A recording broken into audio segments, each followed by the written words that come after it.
In today's video, I'm going to teach you how to fix 503 service unavailable error in WordPress.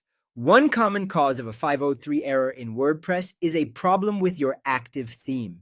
If the theme has crashed, become corrupted, or is conflicting with something on your site, WordPress may stop loading properly and return a 503 service unavailable message. A simple way to test this is to force WordPress to switch away from the current theme and fall back to a default one.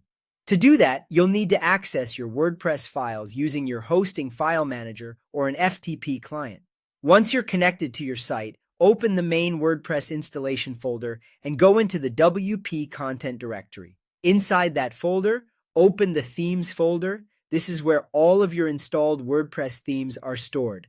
Now look for the folder that belongs to your currently active theme. If you're not completely sure which one is active, it will usually be the custom theme you've been using on the site most recently. Once you find it, rename that folder.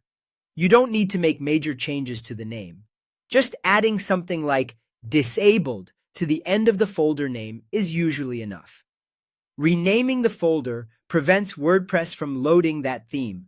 As soon as WordPress sees that the active theme folder is no longer available under its original name, it will attempt to fall back to a default WordPress theme automatically. In many cases, that means it will switch to a built-in theme such as 2026 as long as that default theme is installed on your site.